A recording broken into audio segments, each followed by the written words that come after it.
The Bitcoin Cash community has the rare bragging right of decentralized development, where there are several separate teams working on separate code bases for implementations meant to interact with the same network. This decentralized development is only a bragging right, however, if it's used to bypass the issues that come with centralized development, namely the need for consensus among developers, which is a slippery slope to stagnation, and/or a dictatorship, where things get done, but it's up to one inevitably imperfect individual to decide what those things are.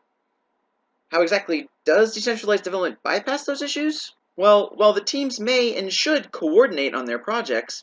if a point of fundamental disagreement is reached, the issues of centralized development are bypassed by stopping that coordination and continuing independently with conflicting ideas. Since it's the market that makes the real decisions in the end, all development team really does is provide the market with what they think is the most valuable choice. And they should do so regardless of politics or community sentiment or other development teams. Those with skin in the game, namely miners and investors, then decide between those choices, so that the code can compete for hash power and buyers, the two of which are certainly related. Given the understanding that developers are merely providing choices, it should be clear that providing more choices is better than providing less choices, and cautiously diverging from other development teams only when you think it's really important isn't going to provide the market with many choices. With a less cautious approach, more choices could very well allow for consistent enough feedback from the market that developers of different implementations are forced back onto the same page much sooner than they would be otherwise. Or, in the case of a long-term fork, they'd be allowed to go their separate ways and waste less time trying to convince each other which way is better. Now, some at this point may argue, but forks are messy and should be avoided. But given an understanding of the nature of forks, specifically those without replay protection, it's clear that they don't have to be messy at all. And that's an idea on which I elaborate in an article on yours.org called The Potentially Bright Future of Hard Forks Without Replay Protection. The summary of the situation, though, is this.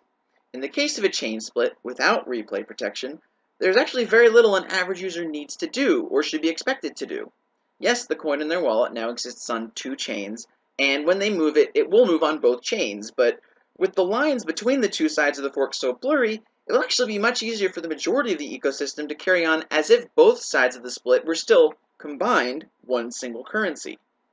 Merchants or anyone receiving coins will want to make sure that they're receiving coins on both sides of the split, and be sure to charge someone who's paying with coins on only one side of the split the amount it would cost to pay in equal amounts of both. Now, the going rate between coins on each side of the fork will, of course, be determined only by those who wish to actively take a position between the two forks by taining their coins and then trading away the coins on the other side of the fork. They will be the market makers, and are the only ones that need to think of the split in terms of two currencies. That position will, of course, involve risk, but will pay off if the chain they pick wins out. Taking on risk like that will not be appropriate for the average user, whom we can't expect to be educated on every new piece of drama in Bitcoin development.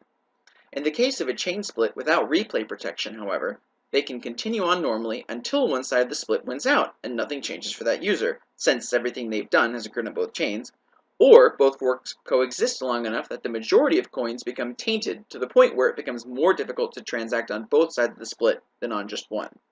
Now, at that point, the ecosystem will have had plenty of time to provide users with tools to treat each side separately, or auto-convert one into equal amounts of both, so that a user can remain indefinitely neutral.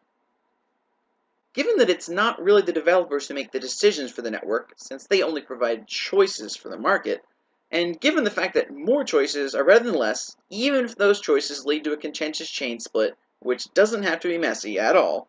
it should be clear that regardless of how terrible a decision one might think it would be to run a given piece of software,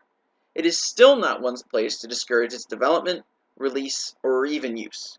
If it really is a terrible idea that has some support, the natural consequences of the decision are already built into the system, where those who make the wrong decision will hurt financially in the long run, and those who make the right decision will be rewarded. Those who make no decision will not notice anything.